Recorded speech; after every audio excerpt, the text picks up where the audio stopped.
A paz do Senhor. Na nossa caminhada, meditando nas epístolas pastorais, já meditando sobre 1 Timóteo, sobre 2 Timóteo, agora nós iremos meditar e fazer uma exposição sobre a carta do apóstolo Paulo a Tito. Essa pequena carta que Paulo dirigiu a um servo de Deus, companheiro dele de ministério. Você pode ver que em 2 Coríntios cita muito sobre a vida de Tito. Em Gálatas capítulo 2, você vê que ali também fala sobre Tito, que Tito era um gentio convertido na Macedônia, grande auxiliador, grande ajudador de Paulo.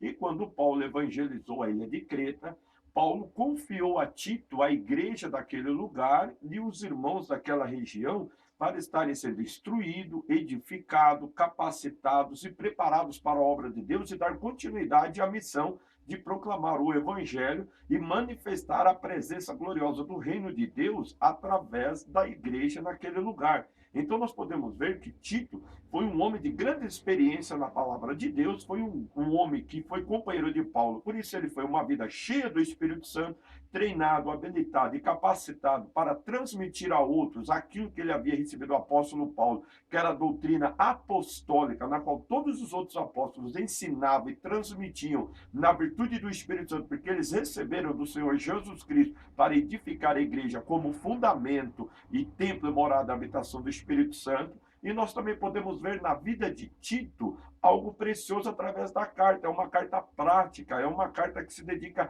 à ação, à realização e que tem duas grandes passagens que nos revela resumidamente o que é a salvação, o que é o evangelho e o que é a manifestação tanto da graça como da benignidade de Deus e a aplicação em nossas vidas pelo poder do Espírito Santo através do que Jesus Cristo realizou e manifestou na face da terra. Então vamos ler essa carta, o primeiro capítulo.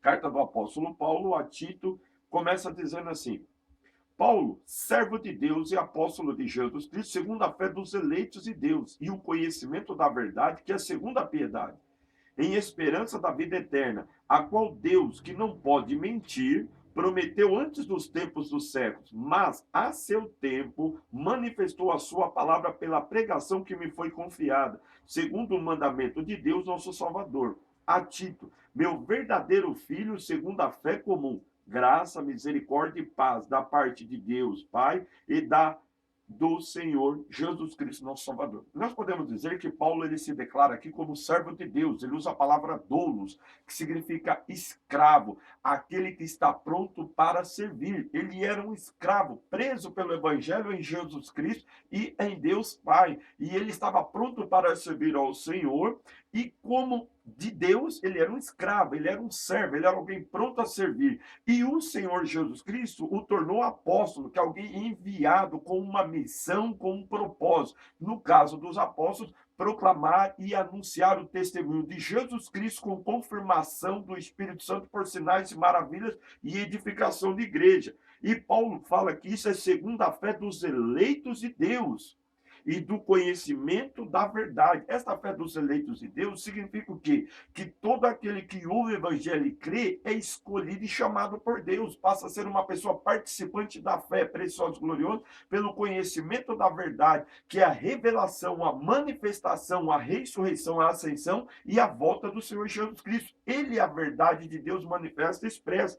E é segundo a piedade, é segundo a vida, como Eusébia, que vem do grego, a vida piedosa, de reverência, temor, unidade e comunhão com Deus. Então, tudo que foge disso não é a fé dos eleitos de Deus e não é o conhecimento da verdade, porque a fé dos eleitos de Deus e o conhecimento da verdade é segundo a piedade, a espiritualidade, é uma vida de comunhão, submissão, reverência e obediência a Deus, como Paulo já descreve na própria vida, usando como exemplo, servo de Deus.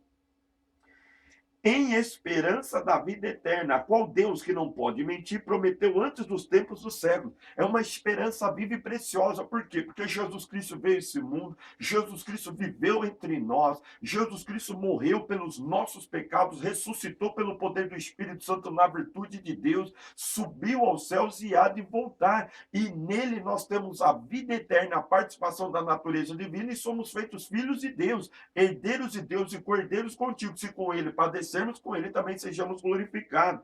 E quem declara e promete, realizou e fez essas coisas é Deus. E Deus não pode mentir. Ele é a realidade, ele é a verdade. Tudo que ele prometeu, tudo que ele fez e realizou permanece para todos sempre, porque revela a natureza dele, um Deus veraz, um Deus fiel, um Deus que é o baluarte da verdade, em quem nós cremos, confiamos e nos tornamos participantes dessa realidade preciosa.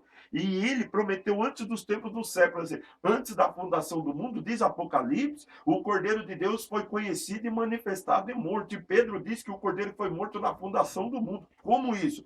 Quando Deus criou todas as coisas, Deus predeterminou que quando o pecado entrasse, foi permissão de Deus, é um mistério de Deus, o Filho de Deus ia ser o Cordeiro de Deus que tiraria o pecado do mundo na cruz do Calvário, e que todo aquele que nele crê não pereceria, mas teria vida eterna e se tornaria participante do reino de Deus e do novo céu e da nova terra. E Deus prometeu, Deus cumpriu, Deus realizou, e hoje ele aplica em nossas vidas, nos preparando para a consumação dos séculos, onde tudo se tornará realidade, viveremos com ele na presença dele, e para todos sempre teremos um corpo transformado e glorificado. E o pecado, a morte e a iniquidade já foi dado a sentença final na cruz do Calvário e a consumação na volta de nosso Senhor Jesus Cristo. Continuando.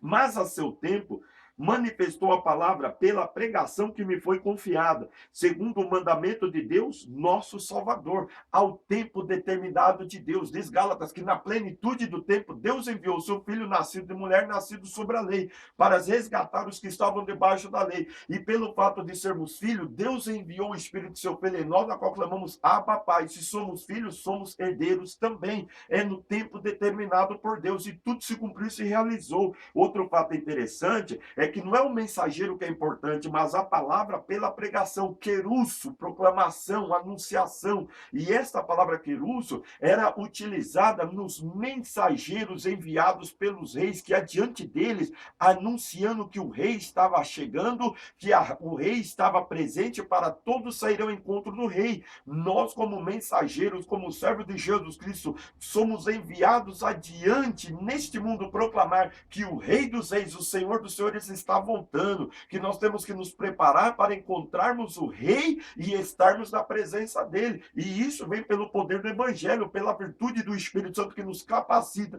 não somente a anunciar, mas ver o resultado dessa proclamação, que é vida transformada, libertada, batizada com o Espírito Santo e santificada, andando com Deus para encontrar o Senhor Jesus Cristo nas alturas. A Tito, meu verdadeiro filho, segundo a fé comum, a fé unida, preciosa. Ele chama Tito de filho porque se converteu através do ministério de Paulo. Graça, misericórdia e paz da parte de Deus Pai, do Senhor Jesus Cristo, nosso Salvador. Nós recebemos a graça, somos participantes da misericórdia e desfrutaremos da plenitude da paz por intermédio de Deus, que nos revelou através de Jesus Cristo a gloriosa salvação. Então esta é a carta que Paulo já começa introduzindo de uma maneira prática, quer dizer, a fé comum, o conhecimento da verdade, a piedade espiritual, que manifesta os princípios celestiais que estavam ocultos a Deus, mas que hoje, através da anunciação, a proclamação do Evangelho, se torna realidade em nossas vidas, e nós passamos a ter uma fé comum, unida, uma unidade preciosa, e nos tornamos herdeiros da graça, da misericórdia e da paz, que nos capacita a viver a plenitude dessa realidade em o nosso Senhor Jesus Cristo. Continuando. Por esta causa te deixei em Creta, para que pusesse em boa ordem as coisas que ainda restam, e de cidade em cidade estabelecesse o presbítero, como já te mandei. Aquele que for irrepreensível, marido de uma mulher, que tenha filhos fiéis, que não possam ser acusados de dissolução, nem são desobedientes. Porque convém que o bispo seja irrepreensível, como dispenseiro da casa de Deus, não soberbo, não iracundo, não dado vinho, não especador, nem cobiçoso de torpe ganância, mas dado hospitalidade, amigo do bem, moderado, justo, santo e temperante, retendo firme a fiel palavra, que é conforme a doutrina, para que seja poderoso, tanto para admoestar com a sã doutrina, como para convencer os contradizentes. Paulo está dizendo, Tito, você está em Creta, para estabelecer presbítero, para colocar as coisas em ordem, para colocar as coisas em caminhar de maneira ordenada, organizada, de maneira arranjada. E aí o que acontece? De cidade em cidade você vai estabelecer presbítero, como eu já te mandei, como você já foi instruído, como você já foi inteirado e esclarecido através da palavra de Deus, dos mandamentos apostólicos, aquilo que está na Escritura. E existem alguns padrões que você deve aplicar. Ele tem que ser irrepreensível, marido de uma mulher, não pode ter 3, 4, 5 mulheres, é marido de uma mulher. Porque se ele não foi fiel ao seu primeiro casamento, ele não vai ser fiel com Jesus Cristo nem com o Evangelho. Mas aquele que mostra ser fiel no seu casamento, zeloso com a sua esposa, com a sua família, ele vai ser zeloso com a igreja e vai ser zeloso com o Senhor Jesus Cristo. É princípio, temos que guardar e obedecer os mandamentos, porque neles está a bênção de Deus. Que tenha filhos fiéis, que não possam ser acusados de dissolução e de desobediência. Quer dizer, os seus filhos vão ver o exemplo do pai e da mãe e vão crescer no mesmo princípio de fé e autoridade. Por isso ele não pode ser arrogante, nem soberbo, nem tirânico, mas ele tem que expressar o fruto do Espírito: o amor, misericórdia, bondade, longanimidade, paciência e temperança. Resultado, os filhos crescem na bênção, na misericórdia e na graça de Deus. Mas em todas estas coisas, a oração, a comunhão e a fé tem que estar em exercício, porque só Deus pode fazer as obras nos corações. Só Deus pode transformar a vida. E crendo, como diz, crendo no Senhor Jesus Cristo, será salvo tu e tua casa. Bendito é o nome do Senhor Jesus Cristo. Continuando. O bispo, ele tem que ser irrepreensível como dispenseiro da casa de Deus, como administrador, como um gerenciador, um organizador. Ele tem que ser repreensível, fazer as coisas com transparência, fazer as coisas como exemplo, modelo, para que todos venham louvar, glorificar a Deus ao ver a atitude e o exemplo dele. Ele não pode ser soberbo nem iracundo, fechado. Não, ele tem que ser amoroso, pacífico, longânimo, amigo de todos. Nem dado ao vinho, quer dizer, aquele que se dá aos prazeres, às alegrias, às coisas desse mundo, não. Nem espancador, rude. Aquele que, como diz, é legalista, que cobra, que pega no pé. Não, não é isso que a Bíblia ensina. É graça, amor e misericórdia. Nem cobiçoso de torpe ganância, interesseiro, só olhar os bens materiais, querer as coisas de dinheiro, usufruir das pessoas, pegar dinheiro emprestado, usufruir das coisas, pessoas escandalizando, isso leva a escândalo. Mas aquele que é obediente, o Senhor suprirá, o abençoará, e o que é glorioso, a igreja será provedora, mantenedora, auxiliadora, contribuinte, e ele viverá na bênção de Deus, porque ele estará vivendo segundo os padrões do Senhor Jesus Cristo. Dado a hospitalidade, receptivo, amoroso. A hospitalidade no grego significa aquele que ama estrangeiro, aquele que dá lugar aos viajantes. É isso que acontece e que ele mostra o amor. Amigo do bem, ter prazer no bem, na bondade, nas boas ações, nas boas obras. Moderado, ele é equilibrado em todas as coisas, nas palavras, nas atitudes, na maneira de agir. Ele é moderado. Justo, santo e temperante. Todas essas características são geradas numa vida de piedade, que está firmada na fé dos eleitos de Deus, alicerçada na pregação e na palavra de Deus. É uma vida que realmente está crescendo, o crescimento proveniente de Deus, que mostra a sua virtude no Espírito Santo. Outra coisa, ele não é um expositor, um demonstrador, que quer mostrar que ele é cheio do Espírito Santo, que ele quer mostrar que ele é cheio de poder e virtude, cheio da unção. Não, as atitudes, a maneira dele ser naturalmente mostra que é um homem de Deus, escolhido por Deus e capacitado para realizar aquela obra. Como presbítero significa um ancião, maduro, uma pessoa de experiência vivida, e como bispo, uma pessoa que tem visão, uma pessoa que tem capacitação administrativa e edificadora na presença do reino de Deus. E olha o que ele diz: retendo firme a fiel palavra, que é conforme a doutrina, para que seja poderoso tanto para admoestar com a sã doutrina, como para convencer os contradecentes. A pessoa, aquilo que ela aprende, aquilo que ela recebeu, ela é zelosa, ela é uma pessoa que trabalha em cima daqueles princípios e ela transmite, ela leva adiante. Não é aquele, não, eu aprendi assim, mas vou agir dessa maneira. Não, aonde que eu segui o meu pastor falava dessa maneira, mas eu falo assim. Esse não é um verdadeiro servo de Deus, nem um homem de Deus, e nem está andando segundo a palavra de Deus. Mas aquele que aprende, guarda, zela e transmite, ele está cumprindo o que está escrito na palavra. Ele retém firme a fiel palavra, que é conforme a doutrina estabelecida. Sabe o que ele é? Ele é poderoso. Deus é com ele, Deus age na vida dele, Deus honra a palavra, porque Deus zela os princípios estabelecidos e seguidos conforme o padrão da sã doutrina e da sã palavra está escrita aqui e que é transmitida e ensinada. Continuando. Ele vai ser poderoso tanto para admoestar, instruir, ensinar, motivar e construir vida, como com a sã doutrina, como para convencer os contradizentes, aqueles que pensam ao contrário, aqueles que se opõem, aqueles que muitas vezes chegam para nos confrontar. O poder, a virtude do exemplo, do reter a palavra e de permanecer nela, capacita o homem de Deus a expressar a realidade e ganhar aquela vida no poder do Espírito Santo para ser participante da bênção e da plenitude do reino de Deus e da igreja de nosso Senhor Jesus Cristo. Continuando. Porque há muitos desordenados, faladores vãos e enganadores, principalmente os da circuncisão, os quais convém tapar a boca, homens que transtornam casas inteiras ensinando o que não convém por torpe ganância. Um deles, seu próprio profeta, disse: os cretenses são sempre mentirosos, bestas ruins, ventres preguiçosos. Esse testemunho é verdadeiro, portanto, repreende-os severamente para que sejam sãos, sadios, puros na fé, não dando ouvido a fábulas judaicas, nem a mandamentos de homens que se desviam da verdade. Todas as coisas são puras para os puros, mas nada é puro para os contaminados e infiéis. Antes, o seu entendimento e consciência estão contaminados. Confessam que conhecem a Deus, mas negam-no com as obras, sendo abomináveis e desobedientes e reprovados para toda boa obra. Está vendo o princípio estabelecido? Para que ele pudesse exercer, praticar, conduzir a igreja de tal maneira, como nós lemos aqui, porque havia muitos desordenados, pessoa que não anda segundo a ordem, o padrão, os princípios estabelecidos e outra coisa, não somente desordenados, mas eles eram faladores, comunicadores, transmissores vãos, gostavam de aparecer e estar diante, e enganadores, e eles tinham até um princípio, ser da circuncisão, como o povo de Deus, a aparência de Deus. Mas era para tapar a boca deles, para eles parar de semear aquelas palavras, aqueles testemunhos, e voltar novamente à ordem, aos princípios sendo estabelecidos por Deus. Outra coisa, eles transtornavam casas inteiras, ensinando o que não convém, por torpe ganância, por interesse, por posições.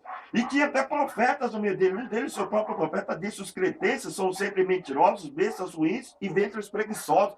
E Paulo fala: esse testemunho é verdadeiro. Quem é desordenado, quem fala demais, quem é enganador, quem não segue os princípios da palavra e age por própria ganância, ele é uma besta, ele é um mentiroso, ele não vive a verdade, ele é uma besta ruim, é como um animal que age por instinto e não com juízo, com inteligência e entendimento. E outra coisa, é um ventre preguiçoso, é alguém que só quer comer, desfrutar e ter prazer na vida. Somos homens de Deus e temos que viver e estabelecer esse padrão, seguir o mandamento apostólico conforme está na Escritura, e o Senhor será conosco e nos abençoará. E Paulo nos ensina, diz assim: portanto, repreendo severamente para que sejam sãos na fé, para que venham ter saúde, força, vigor, e estabelecer novamente o princípio. Por quê? Parando de dar ouvido a fábulas judaicas, a mandamentos de homens que se desviaram da verdade. Esse é o problema. Começa a ouvir tudo que é fora da palavra de Deus, vira essa bagunça e vira todo o resultado. A palavra de Deus é fiel, verdadeira, digna, inteira, aceitação. Firme-se nela, cresça nela, e o homem de Deus será pronto e perfeitamente instruído para toda boa obra. Esse é o princípio. Todas as coisas são puras para os puros, mas nada é puro para os contaminados e infiéis. Antes, o seu entendimento e consciência estão contaminados. Por quê? Por toda aquela palavra, coisas que não provêm de Deus. Confessam que conhecem a Deus, mas negam-no com as obras, sendo abomináveis, desobedientes e reprovados para toda boa obra. Confesso que conhece a Deus, que anda com Deus, mas as suas atitudes, os frutos da vida dele, descreve: não conhece, são abomináveis e são reprováveis para toda boa obra, porque as boas obras só acontecem quando nós estamos andando segundo o padrão estabelecendo, retendo a palavra fiel e na direção do Espírito Santo. São boas obras que Deus preparou de antemão para que andemos nela como servos de Deus, dirigidos pelo Espírito. Hebreus capítulo 13 diz que Deus nos aperfeiçoa para toda boa obra, para fazermos a sua vontade e ele operar e realizar em nós aquilo que é agradável aos seus olhos. Não é isso ou aquilo, mas Senhor, qual é a tua vontade na minha vida? Qual o seu plano e propósito para que eu possa realizar no poder e na virtude do Espírito Santo? Deus mostra a palavra, Deus nos ensina a palavra transmitida por homens de Deus, homens ungidos que libera sobre nós, e como servos obedientes obedientes e submissos somos conduzidos. O resultado é como Tito, em Creta, coloca as coisas em boa ordem, é estabelecido homens e mulheres de Deus, a igreja edificada, abençoada, próspera, e os faladores, os desordenados, vãos, são desmascarados, são conhecidos. Aqueles que se arrependem se tornam participantes da graça, e aqueles que são insistentes e persistentes se afastam, porque aonde há esses princípios o Espírito Santo opera, e aonde o Espírito Santo opera, como diz o salmista, aquele que usa de engano não permanecerá na minha casa. Os meus olhos procurarão os fiéis da terra, esses andarão comigo. Em nome do Senhor Jesus Cristo, nesse primeiro capítulo nós aprendemos, existe uma fé preciosa e do que Deus nos concedeu pela pregação, a ministração, ela é conhecida, que é o testemunho de Jesus Cristo. E quando nós retemos, guardamos, nos tornamos poderosos, temos o poder, a virtude do Espírito Santo, vencemos os contradizentes, vencemos os opositores com a obediência, a submissão, a aplicação e o zelo desta verdade. E com tudo isso temos o testemunho do Espírito Santo em nossas vidas e seremos modelo, padrões, exemplo para que outros também venham caminhar a mesma caminhada e desfrutar da realidade preciosa que é o Evangelho de Jesus Cristo, o poder de Deus para todo aquele que nele crê, e a igreja ser edificada, sendo habitada, manifestada, cheia da graça, da virtude de Deus, como sal da terra, luz do mundo, como uma coluna e um baluarte da verdade que expressa o mistério da piedade, que é Jesus Cristo em nós, a esperança da glória. Que Deus continue te abençoando. Veja os outros demais vídeos desse canal, curta, compartilhe, se inscreva aí nesse canal, clica aí gostei, e eu tenho certeza que você vai ser grandemente abençoado, e o Senhor será contigo e manifestará coisas grandes e preciosas através dessa palavra. Que o Senhor te abençoe em nome do Senhor Jesus Cristo. Amém.